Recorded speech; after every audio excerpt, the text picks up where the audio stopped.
Teams are designed to fulfill a goal from the efforts of many.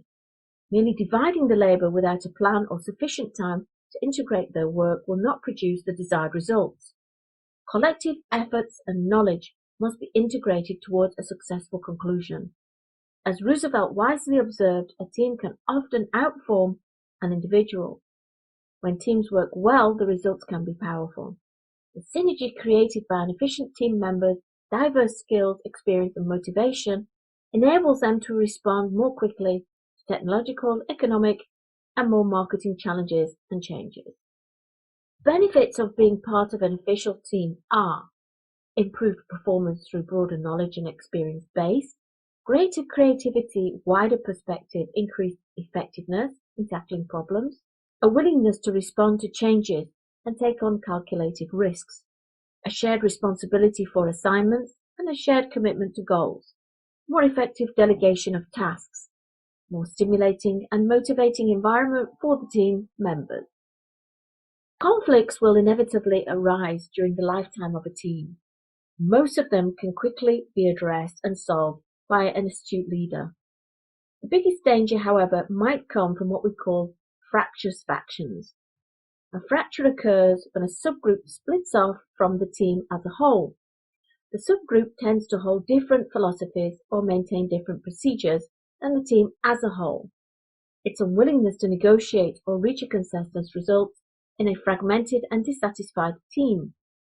Fractious factions may form when people somehow perceive themselves as smarter, more valuable, or better than others in any way.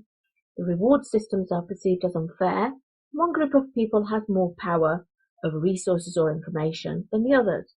One group feels seniority gives them special privileges, like in the case of a powerful old guard.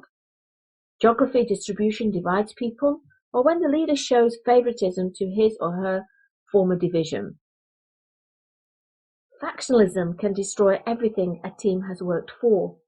The leader must learn how to recognize factions, understand their sources and causes, and do whatever necessary to eliminate them. One key to handling and reuniting factions is to be objective and fair in all dealings with the factions and the whole team.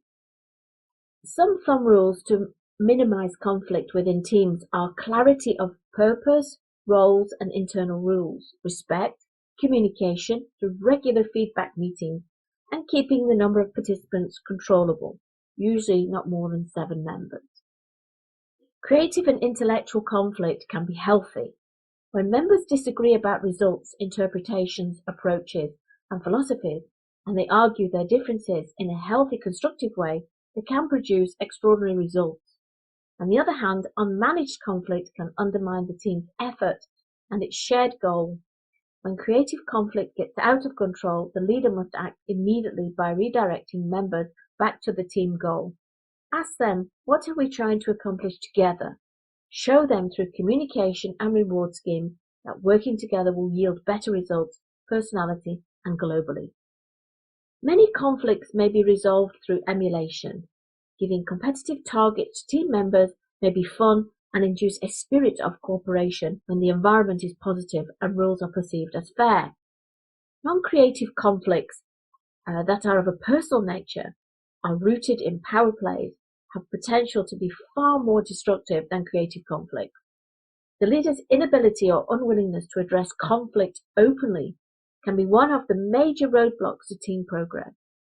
If an issue is sidestepped because the leader is worried about someone's feelings getting hurt, the unresolved conflict will simply get worse and could eventually shut down